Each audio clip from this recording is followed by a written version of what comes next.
Hello everyone and welcome to my bold and beautiful today channel. I hope everyone is having a wonderful day. Before we begin, please hit the subscribe button and give this video a thumbs up. An inspired Eric puts Brooke on notice and Ridge and Thomas bandy the future of Forrester creations.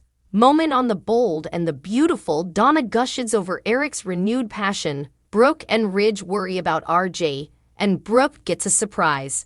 In the main office at Forrester, Brooke and Ridge talk about the fact that they haven't seen RJ recently and she wonders if they should be bothered.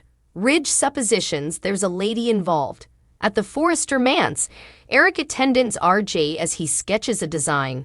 The youngest Forrester sensations at the metamorphosis of the gown thanks to his forefather's small change.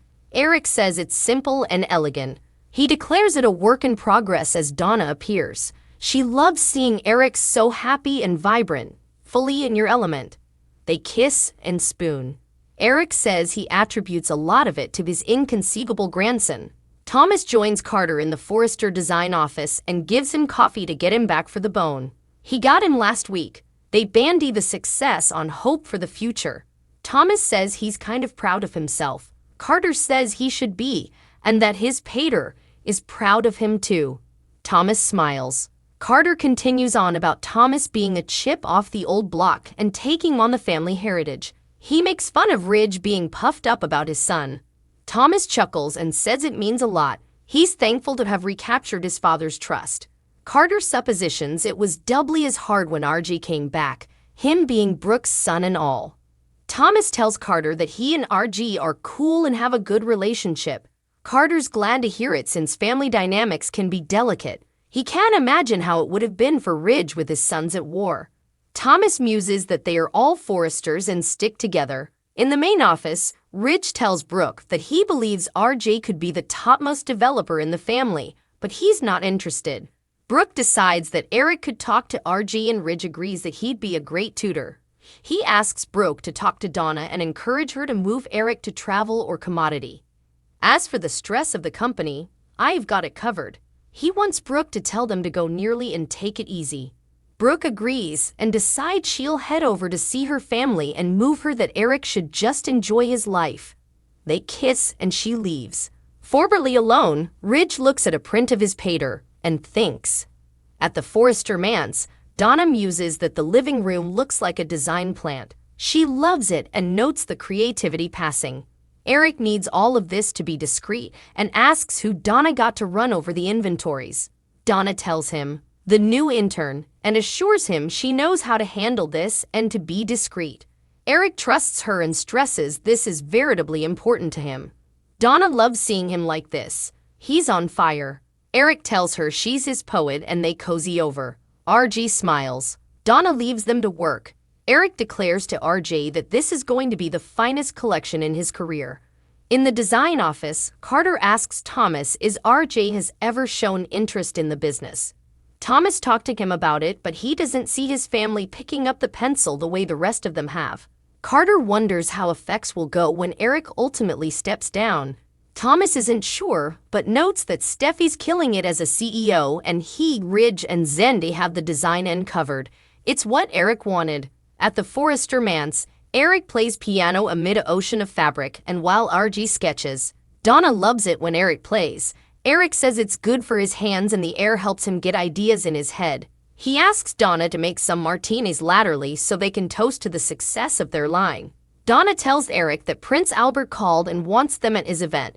Eric says he'll understand they can't make it because he's working on a line. He also tells Donna that he doesn't want her to see the designs yet. He wants it to be a surprise for her and for everyone, especially Ridge. Thomas joins Ridge in the main office and asks to check out the design he's working on. He gushes, "Wow, that's beautiful. Any woman would be rapturous to wear this." He tells his father how thankful he's that he let him come back there to work. Ridge says he has passion and developer blood running through his modes. Thomas was talking to Carter, who feels that RJ doesn't share that passion. Ridge is just proud of Thomas and gives him a quick clinch. Thomas tells Ridge he'd like to unite with him more. Ridge would love that. It's how he learned from his pater. He was just telling Brooke that he'd like Eric to relax further. This company, I suppose we've it covered without him, don't you? At the Forrester manse, RG sensations that Eric's rearmost sketch that was inspired by his piano playing. Brooke walks in as Eric and RG are agitating the design. She asks, "What's going on then?" She can see RG is designing and finds that fantastic. Ridge is going to be so agitated. She asks why they are doing it there and not in the office. Eric says they wanted sequestration. Brooke can't understand this.